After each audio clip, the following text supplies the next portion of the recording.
ሰላም ሰላም፣ ጤና ይስጥልን ውድ የጋት ሚዲያ ቤተሰቦች እንደያላችሁበት ሀገር የሰዓት አቆጣጠር እንደምን አላችሁ? እንደምን ቆያችሁ? መጋቢት 5 2018 በኢትዮጵያ ዘመን አቆጣጠር ማርች 14 2026 በጎርጎሳውያን የዘመን አቆጣጠር እንደ ቀደም ተከተል የዕለተ ቅዳሜ የጋት ዕለታዊ አጫጭር መረጃዎች ከዚህ እንደሚከተለው ወደ እናንተ አድርሳለሁ። ላይክ አድርጉ፣ ሸር አድርጉ፣ ሀሳብ አስተያየታችሁን አካፍሉ። የጋት ሚዲያ ሜምበር ሁኑ። ጋት ሚዲያን በሱፐር ቻት በሱፐር ታንክስ ደግፉ። ዘወትር የማሳስባችሁ ነው። ሀሳብ አስተያየታችሁን ስጡ። ከምንም በላይ አብራችሁ ስላላችሁ አብራችሁ ስለምትሆኑ እጅግ አድርጌ አመሰግናለሁ። ሶስት አጫጭር መረጃዎች ወደ እናንተ አድርሳለሁ። የመጀመሪያው አጭር መረጃ እንግዲህ ክቡር ጠቅላይ ሚኒስትር ዶክተር አብይ አህመድ አስቀድመው ባሌ ዞን ነበሩ። ያው የምታውቁት ነው። ወደ ድሬዳዋ ሄዱ። ከዛ ወደ ሐረር ሄዱ። ከሐረር ደግሞ ወደ በዛው የቁንደዶ ፈረሶች ያሉበት ተራራውን የና ሲኦል ዋሻን አዩ። ከዛ ወደ ጅቡቲ ሄዱ። እንግዲህ እነን እዩ። ከጅቡቲ ደግሞ ወደ ዩናይትድ አረብ ኤሚሬት፣ ከዩናይትድ አረብ ኤሚሬት ዛሬ በቀጥታ አዲስ አበባ እንደገቡ፣ ከአዲስ አበባ ደግሞ እንደገና በቀጥታ ወደ ጋሞ ወደ አርባ ምንጭ ነው የሄዱት። እና ያ መሪነት ፈተና አለው። በተለይ ተንቀሳቅሶ ለሚሰራ ይሄ ማኔጅመንት ባይ ሲቲንግ የሚባል አለ። ቁጭ ትላላችሁ ቢሮ ላይ። ያው ድሮ የቀረ ነው። አሁን በዚህ ዘመን አዋጭ አይደለም። ቢሮ ላይ ቁጭ ትላላችሁ፣ ስልክ ትደውላላችሁ፣ የቀነ ቀጠሮ ስኬጁል ታደርጋላችሁ፣ በዛ ሪፖርት ትቀበላላችሁ፣ አቅጣጫ ትሰጣላችሁ። እንሶል ስቴብል በሆነ እንደ ማኔጅመንት ላወራችሁ፣ ስቴብል በሆነ መካኒስቲክ ተገማች የሆነ ሁሉ ነገር መስመር በሚይዝበት ጊዜ መካኒስቲክ የሆነ ኦርጋናይዜሽናል ስትራክቸር ይኖርና ያን ያህል መሄድ፣ መጠየቅ፣ መቆጣጠር፣ ግምገማ ማድረግ አስፈላጊ ላይሆን ይችላል። ነገር ግን አሁን ያለው የአገራዊ ሁኔታውም የቀጠናዊ ሁኔታም የዓለም አቀፍ ሁኔታውም ተርቡለንት ነው፣ አንስቴብል ነው። በዚህ ጊዜ የሚያስፈልገው ኦርጋናይዜሽናል ስትራክቸር ኦርጋኒክ ነው። ማኔጅመንት ባይ ዎኪንግ፣ ሊደርሽፕ ባይ ዎኪንግ፣ በየቦታው መገኘትን፣ በጣም እንቅልፍ አልባ ሌሊቶችን፣ ሰዎችን ኤምፓወር ማድረግ ወሳኝ ቢሆንም ግን ከዛ ባለፈ በራስ የዕለት ከዕለት ቁጥጥርና ክትትል ግምገማ ማድረግ እጅግ በጣም ወሳኝ ነው። ይህም ብለን እንግዲህ ጋሞ ሲገቡ ለምንድን ነው ጋሞ የገቡ የሚለውን ያው የምታውቁት ነው። የ3 ቀን ብሔራዊ የሀዘን አዋጅ ታውጇል። በዚህ አዋጅ እንግዲህ እስከ ትናንት ድረስ ወገኖቻችን ደቡብ ኢትዮጵያ ክልል ጋሞ ዞን የመሬት መንሸራተት አደጋ አጋጥሞ በዛ አይ ቲንክ ቁጥሩ ወደ 100+ እየሆነ ነው። ከ80 በላይ ሞተው የ80 በላይ ወገኖቻችን ህይወት በማለፉ ነበር የ3 ቀን አዋጅ የታወጀው። በዚህ የሰንደቅ ዓላማ አዋጅ ቁጥር 654/2001 አንቀጽ 22 ንዑስ አንቀጽ 2ን መሰረት አድርጎ አዋጅ የታወጀው። እዚህ ላይ ግን አንድ መረር ያለ ንግግር መነጋገር አለብን እንደ ጋት ሚዲያ። መቼስ ፈረንጆች አንድ ገለጻ አላቸው፣ ማዘር ፕላኔት ይሏታል። እና ማዘር ፕላኔት ሌላ ነገር ወይም ማዘር አርዝ፣ ደው በጣም ትክክለኛው ገለጻ የሚሆነው ማዘር እርዝ ነው። መሬት ስትቆጣ ምንም ማድረግ አይቻልም። ናዳ አለ፣ ጎርፍ ሊመጣ ይችላል፣ የመሬት መንቀጥቀጡ፣ ቮልካኖ፣ አንዳንዴ ድርቅም ሊያጋጥም ይችላል። አንሶን እነዚህ መሬት ይቆጣል፣ መሬት ትቆጣለች፣ ተፈጥሮ ይቆጣል። የሰው ልጅ ግን ምን አይነት ካፓሲቲ አለው? የሰው የሚባለው ከእንስሳ የሚለየው ለምሳሌ ጅብ የዛሬ 3000 ዓመት የጅብ ጩኸት አው ነው። የጅብ ጩኸት ዛሬም ያው ነው። የጅብ ጩኸት ኖሌጅ ማኔጅመንት የለው። ትናንት ያውም እኮ ደግሞ ዳርዊን እኮ ደግሞ ይሄንንም እኮ ኖ ሰርቫይቫል ኦፍ ዘ ፊተስት ነው ፊት ያደረገው ነው የመጣ የቀጠለው ብሎ እኮ ቲዮሪ አለው እኮ። ዞሮ ግን እኛ በእሳት ዘመን ሰው ድንጋይ አፋጭቶ እሳት አግኝቷል። እኛ ዛሬ ድንጋይ አናፋጭ። ኖሌጅ አለን፣ ክብሪት ሰርተናል ወይ የሰሩ ሰዎችን ቴክኖሎጂ እየተጠቀምን ነው። ሰው በደቡብ ኢትዮጵያ በጋሞ ወንድሞቻችን በደጋማው ክፍል ላይ በባለፈው ዓመት በተመሳሳይ የመሬት መንሸራተት አጋጥሞ ከ300 በላይ ወገኖቻችን ህይወት ተቀጥፏል። ተመሳሳይ ዘንድሮ ይሄ ካጋጠመ አልተማርንም ማለት ነው። ይልቁን ይህንን ነው መጠየቅ ያለብን። ለምን ዩኒቨርሲቲ አለ፣ በዛው አርባ ምንጭ ዩኒቨርሲቲ አለ። ከአርባ ምንጭ ዩኒቨርሲቲ ባለፈው ወላይታ ዩኒቨርሲቲ እዛው ነው ያለ። አሁን ጅንካ ዩኒቨርሲቲም አለ። በነገራችን ላይ እዚህ ደቡብ ኢትዮጵያ ውስጥ ያሉ ዩኒቨርሲቲዎችን ነው የምነግራቸው። ርቀት ቦታ ነው እንጂ ያለው ዲላ ዩኒቨርሲቲም አለ። እንግዲህ አንዳንድ ጊዜ የስትራክቸር የአሬንጅመንት ችግር ነው እንጂ ዲላ በራሱ ዞኑም ከሲዳማ ጋራ በመሆን ነበር ጆይንትሊ ሌላ ጉዳይ ነው። ሰው ዲላ ዩኒቨርሲቲ አለ። ሌሎች የትምህርት ተቋማቶች አሉ። የብሔራዊ አደጋ ስራ አመራር ኮሚሽን አለ እና በባለፈው ዓመት ይሄ ካጋጠመ ምን መደረግ ነበረበት? በባለፈው ዓመት እንዲህ አይነት አደጋ ያጋጠመ እኔ አይዶ ነው ባለሙያ አይደለም፣ ግን በቃ እንትን ይሄ ምን ዝም ብዬ አእምሮዬ ላይ የሚወጣ የሚወርደው ልንገራችሁ። በባለፈው ዓመት እንዲህ አይነት አደጋ ያጋጠመ ዝናብ ምን ያህል ሚሊሜትር ዝናብ ቢዘንብ ነው? የአካባቢው ምን አይነት ነው? ናዳ አለ ማለት ነው፣ ይንሸራተታል ማለት ነው። የሚንሸራተት ከሆነ ያን ያህል ውስጡ በቃ አፈር ብቻ ነው እንጂ ድንጋያማ ወይ ይሄ ጭንጫ ይሆን አይደለም ማለት ነው። ስለዚህ ጥናት ማድረግ አይ በቃ እንዲህ አይነት ነገሮች አሉ። ኢቭን እስከ ኮምፕሌት ሪሴትልመንት ድረስ የሚደርስ በቃ ይህ አካባቢ የመሬት መንሸራተት በተደጋጋሚ በባለፈው ዓመት እንደዛ 300 ፕላስ ሙተውብን፣ ዘንድሮ 100 ፕላስ ሙተውብን። በባለፈው ዓመት ያዘን ቀን ታውጆ በቃ ታሳ ጋሞ እናዝናለን አይዟችሁ እግዚአብሔር ያጽናችሁ ብለን አልቅሰን ዘንድሮም ዘንድ ቀጣይ ዓመት ይሄን የምናደርገው ከሆነ ከ3000 ዘመን በፊት የሚጮኸው ጅብ እኛም በዛው ሲስተም ውስጥ ነው ያለ ነው ማለት ነው። አንዳንዱ እንዲያው ኤክስትራ መጠየቅ ነው ያለ። አሁን ክቡር ጠቅላይ ሚኒስትሩ በዛ ሄደዋል። እውነት ነው፣ ስራዎችን ይገመግማሉ። ምንድነው የተሰራ? ለምንድን ነው እንደዚህ የሚደክሙ? በእውነት ክልሉ አደጋ ስራ አመራር የለው? ክልሉ መስተዳድር የለው? ዩኒቨርሲቲዎች ምንድን ነው የሚሰሩት? በባለፈው ዓመት አደጋ አጋጥሞ በነገራችን ላይ የሆነ ገንዘብ ተሰብስቦ በልተውታል ተብሎ በማህበራዊ ሚዲያ ላይ ሲጻፍ አይቼ ነበር። ያው ፖለቲካ ምናምን ሊሆን ይችላል በሚል አልፈ ነው ካልሆነ እኔ እንደዛ ነው ያለፉት። ክቡር ጠቅላይ ሚኒስትሩ ለምን አልሄዱ ምናምን የሚል ነገር ነበር። በነገራችን ላይ አንዳንዶቹ ለምን አልሄዱም ዩናይትድ አረብ ኤሚሬት ይሄዱ ምናምን ሲሉ ቆይተው ልክ ዛሬ ክቡር ጠቅላይ ሚኒስትሩ የሀዘን መግለጫ ማውጣታቸውን ተከትሎ ቀድመ ለምን አታወጣም ነበር ያወጡ ደግሞ አሉ። እና ይህ ሀዘን የሚፈልጉት ከሀዘኑ እንባው ዳቦ ስለሚሆን ዳቧቸውን ስለሚያርስ የዜጎች ደም መፍሰስ ዋይን ውስኪ ስለሚሆናቸው አጥንት ስጋ ስለሚሆናቸው በግልጽ መነጋገር ስላለብን፣ ነገር ግን ማለት በቅንነት የሚያዝኑ የሉም ማለት እንደ ጌትነት ግን እጠይቃለሁ። አሁን አያድርገውና ቀጣይ ዓመትም ተመሳሳይ አደጋ ቢያጋጥም ምን አፋለን? በቃ ለመናገር እና ነው ተቋማት የሚመለከታቸው ተቋማት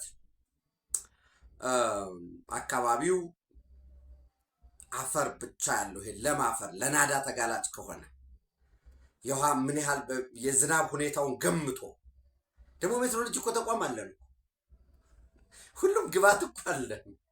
እንዴ በባለፈው ያካጋጠመ አሁን ሌማን ነኝ በዛ ዘርፍ ለሙያ ግን የመሬት ለምሳሌ በበጋ ወቅት ላይ መሬቱ ምን ያህል ነው ክራክ፣ ዝናብ በማይኖርበት ጊዜ መሬት ክራክ ያደርጋል። ኦኬ ምን ያህል ክራክ ነው ያጋጠመው? ለምን ልክ ዝናብ ሲመጣ ያው ወደ ክራክ ወዳረገው ውስጥ ሲሄድ እና ወደ ጭቃማ ሲቀየር ያ ክራክ ያደረገ ቦታ ምን ይሆን? ባለሙያው እንኳን አይደለ እና እኔ እንደ ጋት እንደ ጌትነት ዘንድሮ ያጋጥማል፣ ቀጣይ ዓመት ያጋጥማል። የአደጋ ስርዓት ማኔጅመንታችን ዲዛስተር ሪስክ ማኔጅመንታችን ምንድን ነው ይመስላል? የአደጋ ስርዓት ምላሻችንስ ምን ይመስላል? እንደ ሀገር በራስ መቆም የሚሉት እንደተጠበቀ ሆኖ ዞሮ ዞሮ ክቡር ጠቅላይ ሚኒስትር ዶክተር አብይ አህመድ በቦታው ተገኝተዋል፣ አጽናንተዋል። አባት ናቸው፣ መሪ ናቸው። አጽናንተዋል፣ ማጽናናትም ስላለባቸው ማለት ነው። ይህንን ይዘን በዚሁም ባጋጠመው አደጋ ሀዘናቸውን እየገለጹ ያሉ ሀገራት አሉ። ዩናይትድ አረብ ኤሚሬት ሀዘኗን ገልጻለች። ኢራን ኢትዮጵያ ውስጥ ባለው ኤምባሲ በኩል ሀዘኑን ገልጿል። ጆርዳን፣ ቱርኪ፣ አዘርባይጃን ኢቨን የዓለም አቀፉ የጤና ድርጅት ዳይሬክተር ዶክተር ቴዎድሮስ አድሃኖምም እንዲሁ ሀዘናቸውን ገልጸዋል። ተቋማቸው ያደረጉትን ዶክተር ቴዎድሮስ አድሃኖም በምንተችበት እንታቻቸዋለን፣ ደግሞ መልካሙን ስራ ደግሞ አፕሪሼት እናደርጋለን። ይህንን አድርገዋል ማለት ነው። እንዳልኳችሁ እኔ ቀጣይ ዓመት እንዳያጋጥም እስከ ኮምፕሌት ሪሴትልመንት ጥናትን መሰረት አድርጎ ለምሳሌ አካባቢው ወደ ደን ሊቀየርም ይችል ይሆናል። ተፈጥሮ በጣም የሚያምር ስለሆነ እኔ አርባ ምንጭ ነው የተማርኩት የመጀመሪያ ዲግሪ። ህዝቡ እጅግ በጣም ደግ ህዝብ ነው። ዛሬ እንደዛ ሆነው ሀዘን ውስጥም ሆነው መሪያቸውን ሲያዩ ለመሪያቸው ምስጋናቸውን ይገልጻሉ። ረዥም እድሜ ያኖርህ፣ እናመሰግናለን፣ እንኳን መጣለን፣ ሀዘናችንን ተካፋይ፣ የኛ ልጅ የሰላም አባቶች ናቸው። እንደምታውቁት ጋሞ እርጥብ ሳር ይዘው ወጣው የነደዱ ወጣቶችን እሳትን ያበረዱ ናቸው። ጀግኖች ናቸው። የእውነት ማለት እኛ እንግዲህ ያኔ ሻራ፣ ላንቴ፣ ኩልፎ አሁን የኩልፎ ወንዝ ሞልቶ የሙዝ እርሻ ያለው ቤቶች ላይ ሁሉ ጉዳት ፈጽሟል። እንዴ በየአመቱ እኮ ነው የኩልፎ ወንዝ የሚሞላው። እኛ ስንማርም 98 99 96 ይሞላ ነበር። እንደዛ ዩኒቨርሲቲ አለ፣ ተቋማት አሉ፣ ክልሉ አለ። አስጠንቶ ይህንን ግራና ቀኝ ልክ ድሬዳዋ ላይ ታስታውሳላችሁ። ድሬዳዋ ጎርፍ አጋጠመ፣ ተሰራ። ከዛ በኋላ ድሬዳዋ ጎርፍ ገጥሞ ያውቃል? ተወርቶ ያውቃል? እንደዛ ነው መሰራት ያለበት። እኔ ክቡር ጠቅላይ ሚኒስትሩ በእርግጠኛ ነኝ ተስፋ የማደርገው ይህንን ቀጭን አቅጣጫ ይሰጣሉ ብዬ አምናለሁ። የኩልፎ ወንዝ ተፋሰስ በአስቸኳይ ተጠንቶ ወደ ስራ እንዲገባ። ምክንያቱም ከላይ ከጋሞ ነው ይመጣና በአርባ ምንጭ በስቴዲየም በኩል አድርጎ በጨርቃጨርቅ ፊት ለፊት አድርጎ ወደ ጫሙ ይሄዳል። በሚሞላበት ጊዜ ግራና ቀኝ ወገኖቻችን ለዘመናት የደከሙበትን የሙዙን፣ የሸንኮራውን፣ የማንጎ፣ የፓፓያ፣ የአቮካዶ በሙሉ ጥቅልል አድርጎ ይዞባቸው ይሄዳል። ሙልጭ ብሎ ይቀራሉ። የዋሆች ናቸው፣ ታታሪዎች ናቸው፣ ጀግኖች ናቸው። እንደገና ደግሞ ይሰራሉ። ብዙም ጉዳታቸው ብዙም በደላቸውን እነሱ የሚያማርሩ አይደሉም፣ የሚያራግብላቸውም የለም። ኢትዮጵያና ኢትዮጵያዊነትን ሙሉ የኢትዮጵያ መገለጫዎች ናቸው። የኩልፎ ወንዝ ተፋሰስ ተጠና እየተባለን አሁን ብዙ ጊዜ በየሚዲያው የኩልፎ ወንዝ ተፋሰስ እንደዚህ ተጠና ወደ ትግበራ ሊገባ ነው እና ለምን ወደ ትግበራ አይገባ? ኢትዮጵያ ወንዞቿን እንዳትጠቀም ቆልፎ የያዘ ገርግር አለ በየመስሪያ ቤቱ። ፕሮጀክት ተብሎ ይመጣል፣ ጫራታ ወጣ ይባላል፣ ጫራታ ይሰረዛል። ወንዞች ላይ አብዮታዊ የሆነ ቆራጥ የሆነ አመራር መስጠት ያስፈልጋል። ኢትዮጵያ ወንዞቿን እንዳትጠቀም ስበብ የሚፈጥሩ ይልቁኑ ገንዘቡን ባበል ጥናት ተጠና፣ ሪቫይስ ተደረገ፣ የችግር ገጠመው እያሉ በየአመቱ የኩልፎ ወንዝ ተፋሰስ እኔ እንኳን ሳውቀው እንግዲህ ኦልሞስት 20 ዓመቱ ሞታል። ግን አንድ ጠብ የሚል ነገር የለም። እሱ መሰራት አለበት። የላይኛው ጋሞ ደጋ ፓርቱ ኢብን የመኖሪያ መንደርንም እኮ መቀየር ይቻላል። ለምሳሌ ወደ እነዚህ ሰብሰብ አድርጎ ከዛ ከየተዳፋቱ ከየተራራው ከሚንሸራተትበት ቦታ ሰብሰብ አድርጎ ልክ ክቡር ጠቅላይ ሚኒስትሩን ተስፋ ማድረግ አሁንም ልክ እንደ ገጠር ኮሪደር የብሔራዊ አደጋ ስጋት ስራ አመራር ኮሚሽንም እኛ ኢትዮጵያውያንም ሁላችንም ያቅማችንን አዋጣን በዘላቂነት መሬቱ ውስንነትም ስላለ ደግሞ ቋሚ አትክልትም ስላለው ብዙ ነገርም ስለተለፋበት ሰውም ደግሞ አካባቢውን ለቆ እንኳን ባይወጣ መኖሪያውን መቀየር ይችላል። ያንን ነው ማለት የምፈልገው። አሁንም ለጋሞ ወገኖቻችን ታሳ አይዟችሁ እግዚአብሔር ያጽናችሁ ነው ማለት የምፈልገው። ይሄ ግን ሆፕፉሊ አይደገምም። ተፈጥሮን መቆጣጠር ምንድነው? የተፈጥሮን መቆጣጠር ባንችል እንግዲህ ሶሻሊስት ሀገራት ተፈጥሮን በቁጥጥር ስር እናውላለን ይሉ ነበር። ለምሳሌ ድርቅ ቢመጣ አንድ ሀገር እኮ አሁን የኢትዮጵያ ሁልጊዜ ይገርመኛል እላቸዋለሁ። በ66 ድርቅ ነበር። 10 ዓመት ጠብቆ በ76 ድርቅ መጣ። እኛ 66ቱን ድርቅ ስለ ለውጥ ከመስራት ይልቅ ድርቁን ሀሳብን መንግስት ለመቀየር ነው የተጠቀምንበት። ከዛ 77 ላይ ድርቅ መጣ። ድርቅ መጥቶ ረሃብ መጥቶ እንዲያርገው ንጉሱ የወሎ ህዝብ እየረገፈ ንጉሱ ግን ልደታቸውን ኬክ እየበሉ ሻምፓኝ እየረጩ ለውሻቸው ሁሉ እንደዚህ አድርገው አከበሩ የሚል ፕሮፓጋንዳ ተሰራበት። መንግስቱ ኃይለማርያምንም ለማውረድ ምሽቱን መስከረም 2 ሊወርዱ መስከረም 1 ምሽቱን ቪዲዮ ተላለፈ ምናምን በቃ። ከዛ ምንድነው የምናደርገው? የውሃ ባንኮች አሉን ወይ? በቂ ውሃ ያዝኑ? አሁንም እስቲል ወደ ላይ አንጋጠን ሰማይ ነው የምናየው። መስኖ በደንብ መስራት አለብን። ግን እንዳልኳቸው አስቀድሜ ወደ መስኖ ሊገባ ሲል የግብፅ ሴራ አለ። ብዙ የመስኖ ምህንድስናውም ትምህርቱ ምኑም እዛ ቢሮክራሲ ውስጥ ገብቶ ይህ አላሟላም እንዲሁ ጨራታ ይሰረዝ እንዲህ ይባላል ምናምን በቃ እንደነ መገጭ እንደነረብ 20 ዓመት ሆኖታል። መገጭ እየተሰራ ከዛ እየተሰራም ያለ ደግሞ መገጭን ካላጠፋሁት የሚል ደግሞ ግንጭላም ይመጣል እንደገና ረቤው እንደ በክልሉ ውስጥ ብታዩ ለምሳሌ አማራ ክልል ብታዩ the most inefficient incompetent መስኖ ነው። ይወጣል ጨራታ እንዲሰረዛል ይወጣል ጨራታ። እዛ ግን ፕሮጀክት አለ። ስብሰባ የተፋሰስ ግምገማ እንደዚህ እና በሁሉም ያገሪቱ ነው የተለየ ስለሆነ ነው እና ክቡር ጠቅላይ ሚኒስትር የኩልፎ ወንዝ ተፋሰስን አቅጣጫ እንደሚሰጡ ቴክኒካል ኮሚቴ ተዋቅሮ ራሱ አርባ ምንጭ ዩኒቨርሲቲም ወላይታ ዩኒቨርሲቲም ጅንካ ዩኒቨርሲቲ የጂኦስፓሻል ኢንስቲትዩት አዋቅሬ ጨረስኩታል። እነሱ ያሉበት የአደጋ ስራ አመራር ኢንስቲትዩት ያሉበት በጋራ ሆነው በአጭር ጊዜ ቀጣይ ዓመት ይሄ ከተሰማ ሌላ ጉዳይ ካልቻለ ደግሞ በዛው እየተቋሙ ያለውን መስራት ማጥናት ካልቻለ ደግሞ አውትሶርስም እስከማድረግ ድረስ መኬድ መቻል አለበት ማለት ነው። ሌሎች ታሳቢ አድርገው መሬት መንቀጥቀጥ በሚመጣበት ጊዜ ልክ ያንን መንቀጥቀጥ ተቋቁሞ ያንን እያደረጉ ነው ያሉት። ቱርክ ላይ የሆነ ዓመት ላይ የሆነ ሀገር ላይ ጎርፍ ትሰማላችሁ፣ ድርቅ ትሰማላችሁ። ዳንዳን ቀየረ ሊገለበጣል። ያንን ተጠቅሞ ያን ጎርፍ ያን ድርቅ ተጠቅሞ መንግስት ለመገልበጥ ወዘተረፈ የሚያስብ የለም።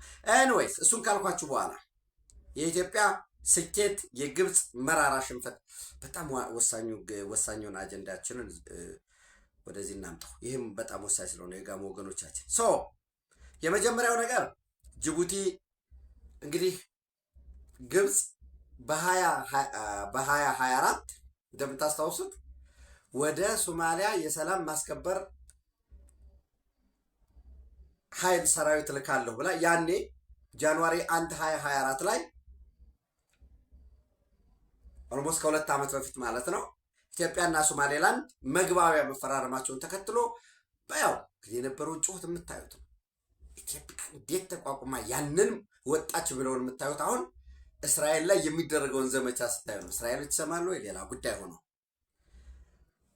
ያንን ኃይል ወታደራዊ ኃይል አሰማራ አለችው ግብፅ። እስከዛሬ አላሰማራችም። በቁጥር 100 ገደማ የሚሆኑ ዝም ብለው ቅኝት የሚሰሩ ምን የሚሉ ሞቃዲሾ ላይ ስቴሽን እንደተደረጉ ሆቴል ላይ ስቴሽን እንደተደረጉ ኃይሎች አሉ።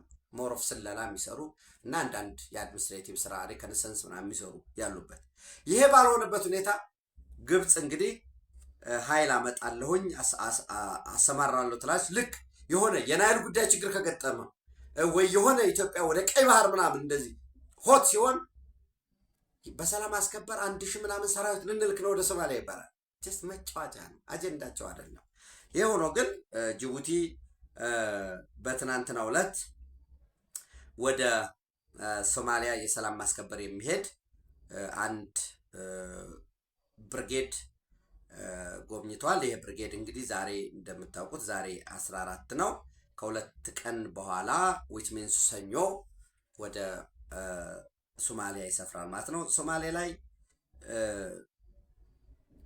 የተወሰነ በተለይ የዚህ የደቡብ ምዕራብ አድሚኒስትሬቲቭ ስቴት የሚባለው ላይ የተወሰኑ ግጭቶች አሉ በመንግስት ደጋፊዎች እና በአማጽያን መካከል ከፍ ያለ ግጭት አለ። ኤኒዌይስ ይሄ የጅቡቲ ሰላም አስከባሪ ኃይል የበለደወይን እና የብሎ ብሬድ አካባቢዎች ሄዶ የሚሰፍር ይሆናል።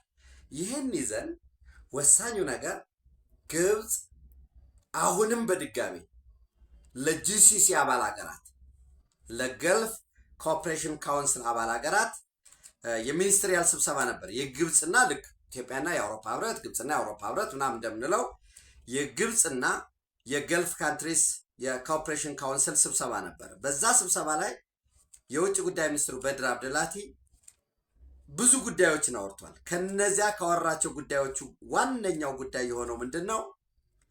እኛ ወይም ግብፅ በፍጹም ሳይት ላርክ እንትኑን ሳይት ላርግላችሁ በደንብ እንድታነቡት ከፈለጋችሁ ብዬ ነው። ሐሙስ ዕለት የወጣ ነው። ሂራን ኦንላይንም አውጥቶታል፣ ኢጅፕት ቱዴይም አውጥቶታል፣ ጋርዌ አውጥቶታል፣ አልሐራም ኦንላይን አውጥቶታል። ምንድን ነው የሚለው?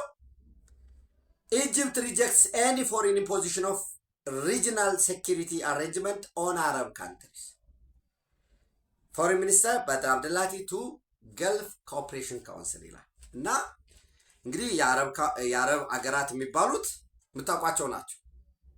አንድ ራሱ ግብፅ ይመጣል፣ ሱዳን ይመጣል፣ የወርድና ኤርትራ ቀጥሎ ያለው ምንድን ነው? የአረብ ሊግ ታዛቢያ ኦብዘርቫቶሪ ሜምበር ነው፣ ታዛቢ ነው። ከዛ ይቀጥልና ማን ይመጣል? ጅቡቲ። ጅቡቲ ምንድን ነው? የአረብ ሊግ አባል ነው። ይቀጥልና ማን ይመጣል? ሶማሊያ። ሶማሊያ ምንድን ነው? የአረብ ሊግ አባል። እንዴት ነው አሁን ሶማሊያ የአረብ የሚሆነው? ግን ለምን ስለሚፈልግ ኢትዮጵያ ወደ ቀይ ባህር እንዳትደርስ አረባይዜሽን ኦፍ ሪድስ የምንለው ይሄንን እና እንግዲህ በአረብ ካንትሪ ላይ በአረብ ሀገራት ላይ ሌላ ኢጅፕት ሪጀክትስ ኤኒ ፎሪን ኢምፖዚሽን ኦፍ ሪጂናል ሴኩሪቲ አሬንጅመንት ኦን አረብ ካንትሪስ። ማንን ነው እዚህ ላይ የተጠቀሱ? ሁለት ሀገራት ናቸው። ማን? ኢትዮጵያና እስራኤል። እስራኤል የት ኢንተረስት አላት? በርበራ ጋር ወታደራዊ ጣቢያ ልታቋቁም ነው። ስለዚህ ይህንን ቀደም ብሎ ማን ተቃውሟል?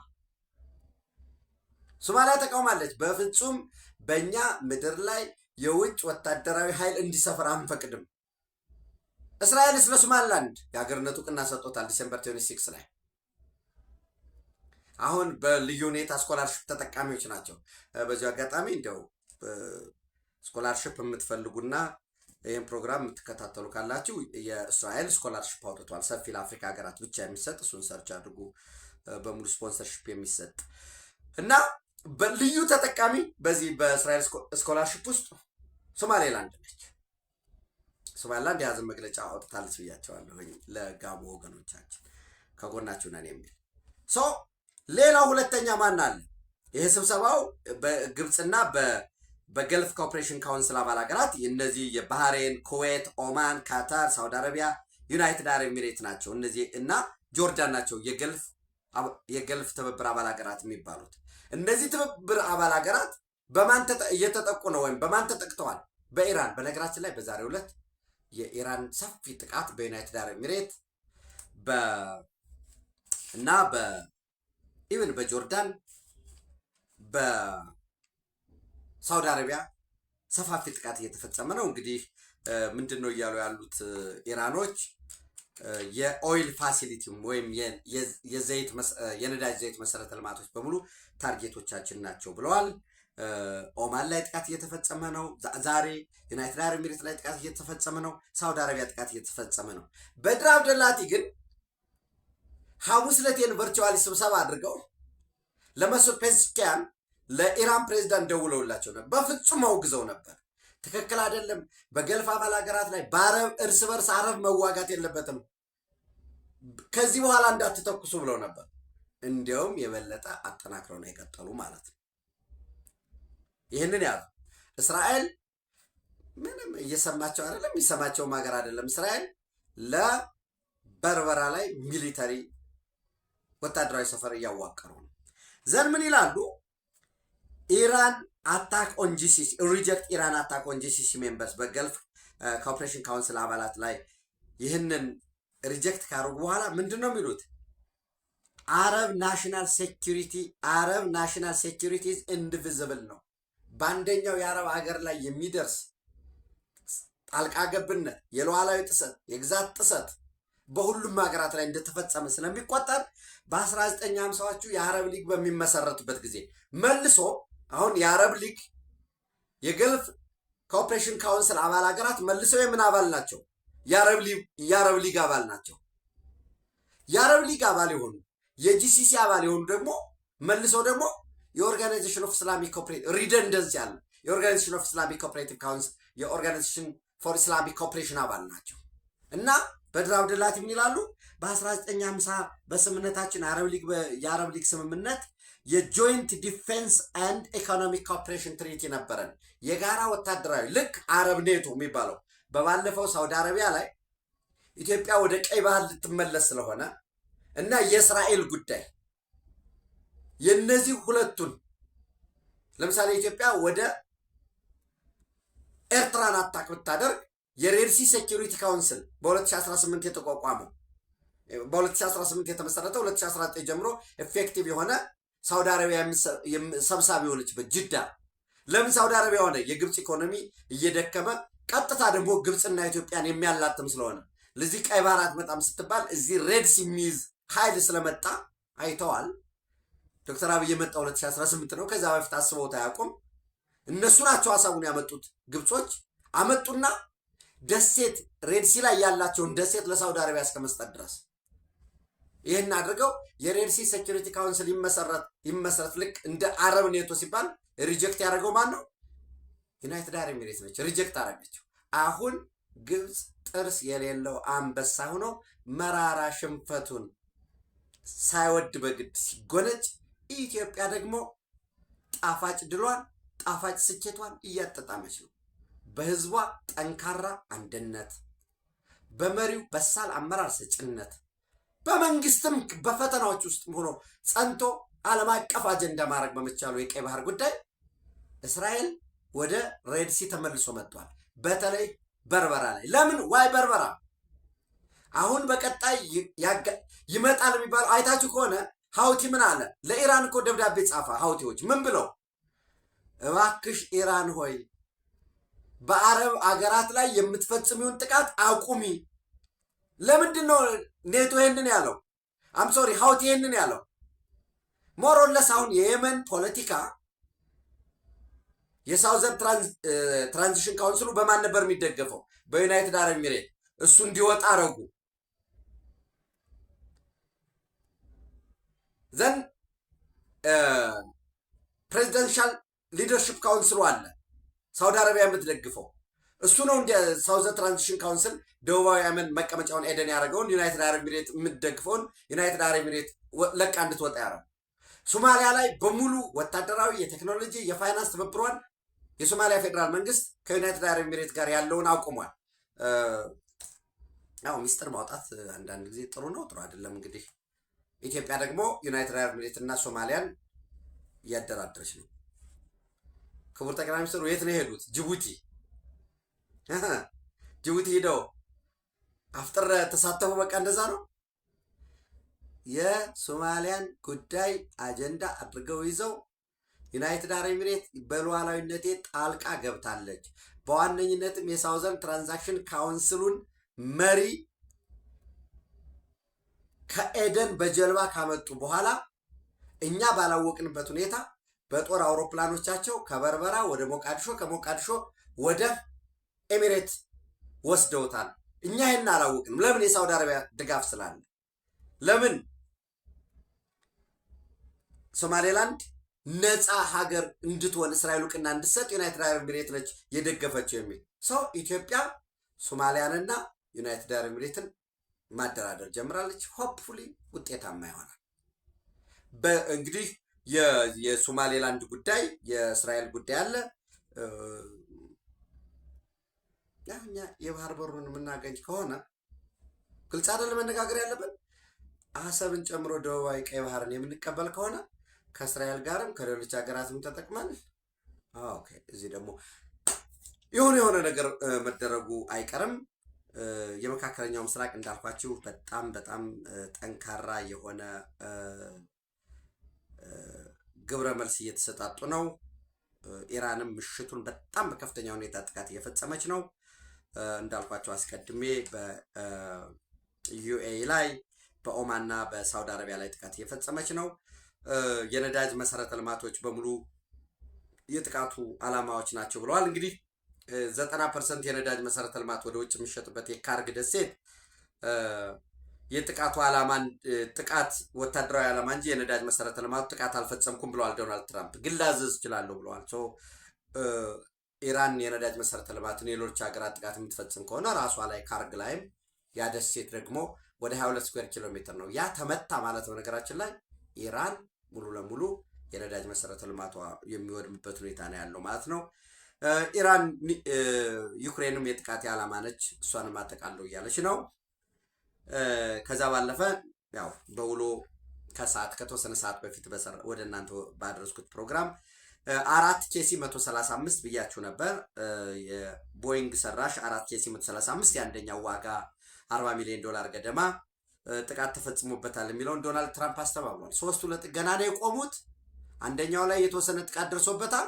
ነገር ግን እሱም ስቲል ወደ ኦፕሬሽን የሚገባ ነው እና እነዚህ ደካማ ሚዲያዎች ናቸው።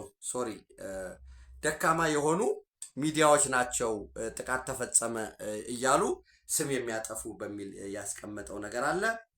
ዝሮ 10 በላይ የሆኑ ተፈላጊ ባለስልጣናት የከፍተኛ ሱፕሪም ሊደሩን ሞሽታባ ሀሚኒን ጨምሮ 56 ዓመት እድሜ ባለጸጋ ናቸው። የሀገር ውስጥ ሚኒስትሩን፣ የስለላ መስሪያ ቤቱን፣ የኢራን ብሔራዊ ደህንነት ምክር ቤት ዋና ጸሐፊን ሞሮለስ ፎከሳቸው ሱፕሪም ሊደሩ ላይ ዙሪያ ላይ ያሉት። ይሄ እንግዲህ የኢራን አደረጃጀት 2 ነው ብለናል። አንደኛው ሱፕሪም ሊደሩ ነው፣ አካውንቴብል ቱ ጋድ ቱ ዘ አልማይቲ ጋድ፣ ለአላህ ብቻ ተጠሪ የሆነ ነው። ሌላው ደግሞ በፕሬዚደንቱ መስዑድ ፔስኪያን ያሉበት በዛ ውስጥ ያለው የቢሮክራሲውን የሚሰራ አካውንቴብል ቱ ዘ ሱፕሪም ሊደር።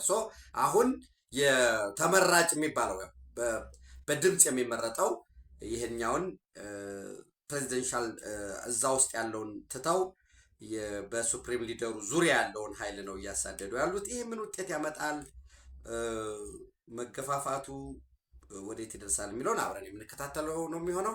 አብራችሁ ስላላችሁ አብራችሁ ስለምትሆኑ እጅግ አድርጌ አመሰግናለሁ። የኢትዮጵያ ጣፋጭ ድል፣ ጣፋጭ ስኬት፣ የግብፅ መራራ ሽንፈት፣ በዚህ ውስጥ በጣም ብዙ የምናስተሳስራቸው ጉዳዮች አሉ። የጅቡቲ ሶማሊያ፣ የዩናይትድ አረብ ኤሚሬት ሶማሊያ ኔጎሽሽን ያልኳችሁ፣ እስራኤል በበርበራ ፖርት ያላት ፍላጎት፣ ኢትዮጵያ ወደ ቀይ ባህር የመመለስ፣ ኢትዮጵያ ሶማሌንና ዩናይትድ አረብ ኤሚሬትን ስታደራደር በታዛቢነት በመሃል የራሷ ፍላጎትም ስላለ ጅቡቲ በተለይ ከበርበራ ጋራ የዚህንን ጉዳይ ኢትዮጵያ ደግሞ የኔቪ ጉዳይ እንዳላት ሆኖ በአሰብ ላይ በቀይ ባህር ላይ ወሳኝ ጉዳዮች እንዳለን ሆኖ በበርበራ ወደብ የምናገኝ ከሆነ በበርበራ የናቫል ቤዝ የምናገኝ ከሆነ እነዚህ ጉዳዮች አሉ ቫሪያብል የሆኑ። ዝርዝሩን ያው አንዳንዴ ኦቶሪቲም ያስፈልገኛል። መረጃዎች አሉኝ፣ ማስረጃም አለኝ። ግን ይህንን ደግሞ እናንተ አገጣጥመን በጋራ እዩት። ኢትዮጵያ በክብር ለዘላለም ትኖር። ታንኪዩ